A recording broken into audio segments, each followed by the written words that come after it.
Alright, so this is part 4 of section 3.1. Just 2 more problems to do. So for problem 32, I need to first find the derivative. There's multiplication here, so I need to do the product rule. So f prime of x is going to be the first factor x times the derivative of the second factor e to the 2x plus the second factor e to the 2x times the derivative of the first factor x. So that's kind of the shell of the product rule that I needed to use to take the derivative. So now I'm going to write f prime of x equals this x, and then to do the derivative of an e, you get the e function, and you multiply that e function by the derivative of its exponent. The derivative of 2x is 2 because the x is an x to the first power term, and the derivative of any x to the first power term is its coefficient. So I get x times 2x for this piece, and then this piece, e to the 2x times the derivative of x. That x is a single 1x. Its derivative is just 1. I'm going to pull out my common factor before I call my derivative done. I'm going to factor out an e to the 2x, make a parentheses. To the left of the parentheses, I'm left with an x times 2, which I'm going to write as a 2x. To the left of the plus sign, I'm left with a 2x. Bring down the plus sign. After the plus sign, I'm left with a 1. So I'm going to say my derivative for part A of problem 32, f prime of x equals e to the 2x times 2x plus 1. To find the critical numbers, I don't have a fraction, so I don't have to worry about values of x where the derivative is undefined. The only work I need to do to find my critical numbers for problem 32 is just to take the derivative and set it equal to 0. There's no fraction, so there's no undefined part. So there's only one style of critical number when your derivative's not a fraction. So I'm going to go e to the 2x times 2x plus 1 equal to 0. And that's going to cause me to set e to the 2x equal to 0 and 2x plus 1 equal to 0. We learned in chapter 2 that this has no solution. E to any power can never be 0. So that's not going to give a critical number. And then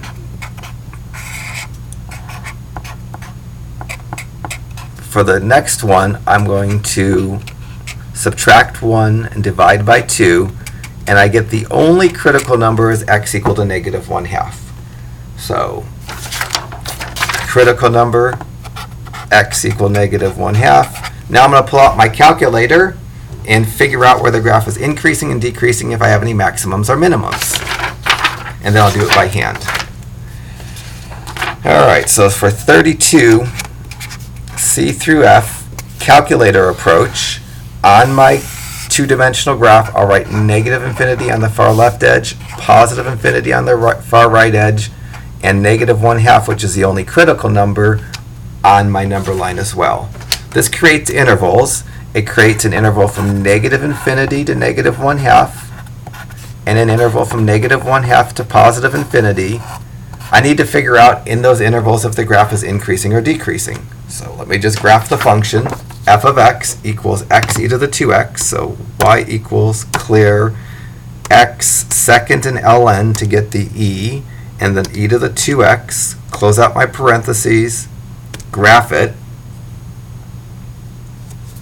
I don't think this window is stellar to figure out what's going on. This is kind of the flaw of using your calculator. If you can't get a good window, you can't see what's going on. I know, because I've graphed a lot of functions before, that there's issues going on here that I'm going to need to see. And the only way I'm going to see what's happening by negative 1/2 is if I crunch my y's tremendously. I'm going to make my y's go from negative 1 to positive 1, and that might help me see what's going on better. Now you can kind of see the graph a little bit, maybe not as well as you need to.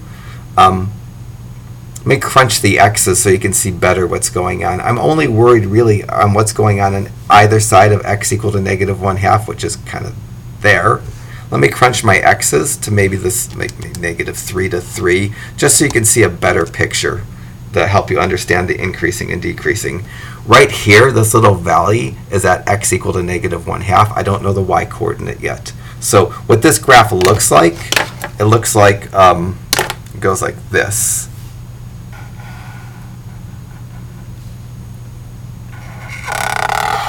So that's kind of borrowing from my calculator a lot.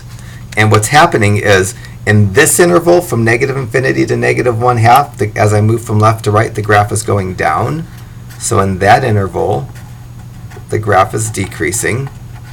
And then once it gets to the critical point, instead of after it decreases from the beginning of graph to the critical point, it turns around and increases. And that value right there, that's the x value of a critical point. So the x value of a minimum point, should I say. So this graph has a minimum, it doesn't have a maximum. The x value of the minimum point is x equal to negative 1/2. Of course, we need the y value too. To get the y value, I could go second calc value, type in negative 1/2, and it gives me y equals to negative 0.18. That's not going to be suitable for my answer. So when I go to write my answer, I have a lot that I can write, but not everything that I can write. So this graph is decreasing in the interval negative infinity to negative 1/2. It's increasing in the interval negative 1/2 to infinity. It has a minimum point, but it doesn't have a maximum point. And we say it has a minimum y value of when x equal to negative 1/2. Sorry, fatiguing this morning. Let me figure out what the minimum y value is by hand so I can get this answer complete before I go to my calculator. To get this y value, the minimum value, we can say it has a minimum value of y equal to, and I get that value by plugging the value given into the function, original function for x. So to get this part right here, I have to find f of negative 1/2.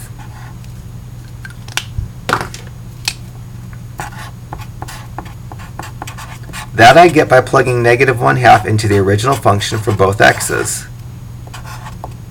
So I get negative 1/2 times e to the 2 times negative 1/2. 2 times 1/2 would generally be 1, but because they're reciprocals. But because it's a positive times a negative, I'm going to get a negative 1. So doing the exponent, you get negative 1/2 times e to the negative 1. I'm going to move that e to the denominator and make it have a positive exponent. So in my answer, the minimum y value is going to be negative 1 over 2 e to the first. And if you look at the decimal, my decimal was negative 0.183. If on my calculator, if I went to the main screen and did negative 1 divided by 2 second divide for e, I'd get, oops, if I do negative 1 divided by parentheses 2 second e, I get the negative 0.183. For when y coordinates are attainable pretty easily by plugging the x value into the original function, I'd rather have a fraction than a decimal. So this is a full-out answer for question 32. I just need to confirm my answers by hand. I'm still, when I'm doing my answers by hand, I'm using my calculator quite a bit. So to do problem 32 by hand,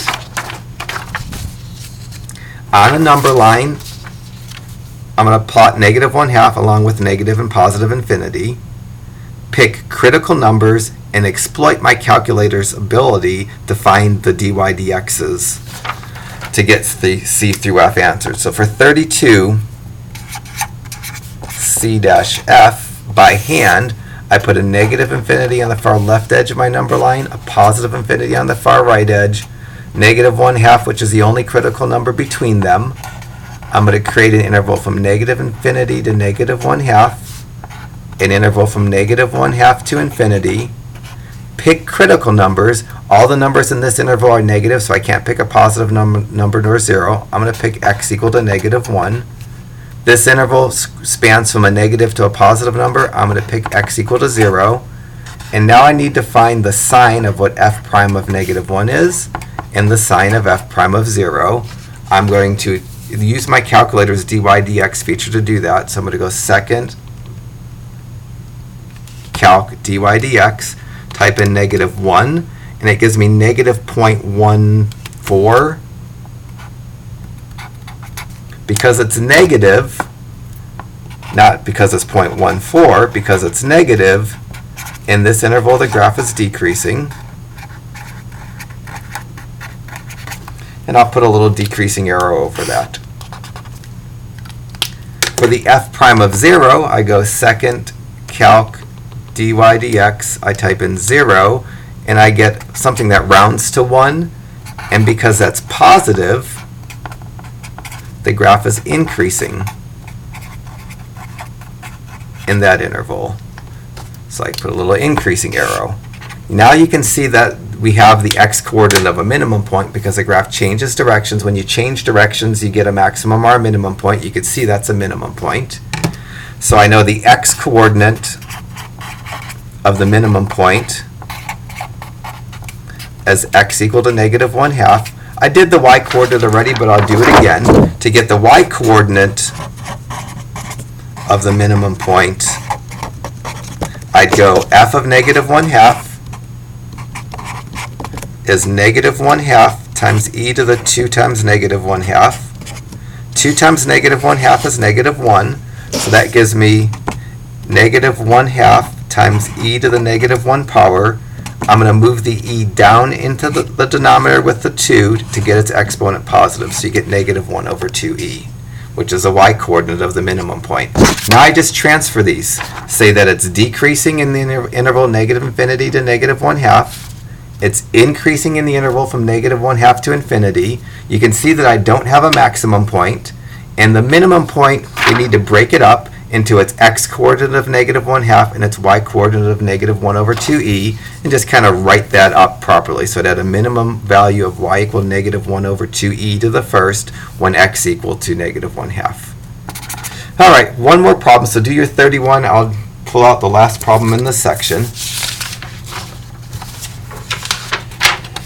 All right, 34. Step 1, find the derivative. I need the product rule. So f prime of x is going to be x squared times the derivative of e to the 2x plus e to the 2x times the derivative of x squared. For the derivative of e to the 2x, I get the e to the 2x back times the derivative of its exponent. Its exponent is a first power term, so its derivative is just going to be its coefficient of 2. So for this piece, I get the x squared and then 2e to the 2x for the derivative of e to the 2x. And then the second piece, I leave the e to the 2x. I leave the e to the 2x. Next to it, I write the derivative of x squared, which is 2x. Now I'm going to pull out my common factors. There's definitely an e to the 2x I can factor out. There's definitely a 2 I can factor out. And there's an x to the first power that I can factor out. So I'm going to factor out f prime of x. I'm going to factor out this 2, that e to the 2x, and one of the 2 x to the first power terms. When I factor all that out, from this piece, I factor the 2 out, it's gone. I factored the e to the 2x out, it's gone. I factored out one of the x squared, so I'm left with 1x. After the plus sign, I factored out the e to the 2x, I factored out the 2, I factored out the x, I factored out everything. When you factor out a factor completely, you leave a 1 behind. So that would be a perfect answer for part A of 34. F prime of x equals 2 e to the 2x times x plus 1. Quite honestly, that looks a little bit strange to me. Probably would have been nicer if I wrote f prime of x equals 2x e to the 2x times x plus 1. But what I wrote was adequate. Now I'm going to find the critical numbers. Critical numbers I find by taking the derivative and setting it equal to 0. If the derivative is a fraction, I have to also set the denominator of the fraction equal to 0. But for part B of 34, my critical numbers are just going to be found by taking the 2x e to the 2x times x plus 1, setting it equal to 0. It says factored, so I'm just going to take each factor and set it equal to 0. I'll go e to the 2x equal to 0, e to the 2x equal to 0, x plus 1 equal to 0. For this side, for the 2x equal to 0, I divide both sides by 2 and get x equal to 0. The middle part, e to any power, can never be 0, so there's no solution there. And for the last one, I subtract 1 from both sides and get x equal to negative 1. So I have critical numbers of x equal to 0 and x equal to negative 1. Now I'm going to get the answers by my calculator in the graph. And on my graph, I'm going to plot negative infinity, positive infinity, negative 1, and 0. And that's going to create intervals. It's going to create an interval from negative infinity to negative 1, an interval from negative 1 to 0, and an interval from 0 to infinity. And I'm probably going to need a really small window to see this graph well, but I'm going to start off with a zoom standard. So now I'm going to take the function into my y equals and put x squared second ln for e with an exponent. So there's x squared e to the 2x. Let me zoom standard. I'm probably going to have to crunch the y's to make a better picture. Oh yeah, that's a horrible, horrible looking graph. I'm going to crunch this way down again. I'm going to make the x's smaller because the x's really only have to focus on those critical numbers of negative 1 and 0. I'm going to make the y's smaller. So I'm going to make my x's maybe go from negative 2 to 1 and make my y's go from negative 1 to 1 just to make a window that you can see what's happening with the graph a little bit better. And even at that, it's not stellar. So right here, at x equals negative 1, there's kind of a maximum point, and at x equal to 0, there's a minimum point. Let me try to copy this graph onto this as best I can. So the graph increases, gets to the maximum point, turns around and decreases, gets to a minimum point, and then increases the rest of the way out. So that's kind of a copy of this graph on this restricted window. So to describe what it's doing in each of the intervals, in the interval from negative infinity to negative 1, the graph is increasing. In the interval from negative 1 to 0, it's decreasing. In the interval from 0 to infinity, it's increasing. I have a maximum point. The x-coordinate of my maximum point is x equal to 0, and I have a minimum point. The x-coordinate of the minimum point, x-coordinate of the maximum point is not 0, it's x equal to negative 1. The x-coordinate of my minimum point is x equal to 0. I need to get the y-coordinates of each. To get y-coordinates, I plug the values of x into the original function. The original function is x squared e to the 2x. So when I plug negative 1 in, so I need to do f of negative 1 to get the y-coordinate of my maximum point. It's going to be, because the function is x squared e to the 2x, it's going to be negative 1 squared e to the 2 times negative 1. Negative 1 squared is positive 1. So you get positive 1, and then the exponent, 2 times negative 1 is negative 2. So that gives me 1e to the negative 2. And I'm going to move the e to the negative 2 down to a denominator, leave the 1 in the numerator. That's the y-coordinate of my maximum point. For the minimum point, to get its y-coordinate, I'm going to go f of 0, which is going to be 0 squared times e to the 2 times 0. 0 squared is 0. And then e to the 2 times 0 is e to the 0. E to the 0 is 1. That's 0 times 1, which is 0. So I have my y-coordinate of my minimum point and the y-coordinate of my maximum point. I can write all my answers on my sheet here in a second. So for the increasing intervals, it's increasing from negative infinity to negative 1, union 0 to infinity. It's decreasing from -1 to 0. And then for part E, it has a maximum of value of y equals 1 over e squared when x is -1. So for part E, it has a maximum value of y equals 1 over e squared when x equal to -1. That's kind of breaking that out. And it has a minimum value of y equal to 0 when x equal to 0.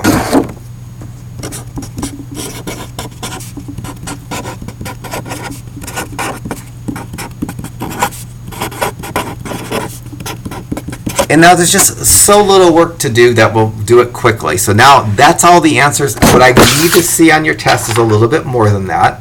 So this was a test question. I need to see the one-dimensional number line. So for problems 34, C through F, I need to see a one-dimensional number line that had the critical numbers and the infinities. This makes an interval from -infinity to -1, from -1 to 0, and 0 to infinity. I need check numbers. Here I'm going to do x equals -2. Here I have to pick a fraction because there isn't an integer between -1 and 0. I'm going to pick x equal to -1/2. And in this one I'm going to pick x equal to 1. Then I have to find out what f prime of -2 is. I need to find out what f prime of -1/2 is.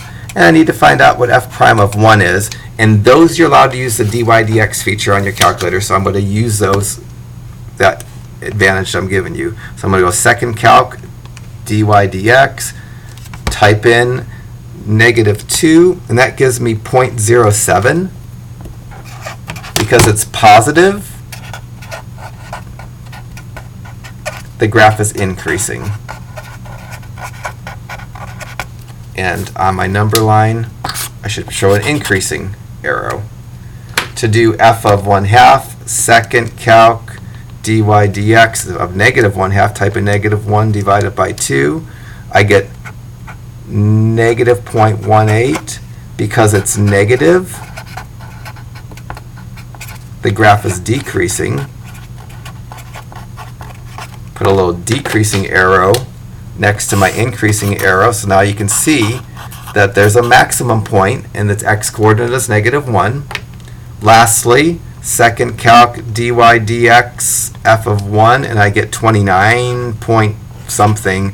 The fact that it's positive is all I'm really worried about, and that tells me the graph is increasing. Make my increasing arrow, and because I see a little value there, I know I have a minimum point. So now I can transfer the increasing and decreasing to my answer. It's increasing in -infinity to -1 and 0 to 1. It's decreasing from -1 to 0. I know the x-coordinate of my maximum is x equal to -1. I know the x-coordinate of my minimum is x equal to 0. And then, to finish it up, you have to show the y-coordinates of the maximum point and the minimum point by doing this computation. So on your test, I'd expect to see all this, and under this, the computation of the y-coordinates that I did for the maximum and minimum points. And then the answers that we got on our calculator are stellar. You just have to show some work by hand to confirm you can do these things by hand and not by just pressing buttons on your calculator. All right, so that was a very long video. Section 3-4 is going to be equally long, if not longer. So this is a long chapter. So just be prepared to give yourself a lot of time to get through this chapter.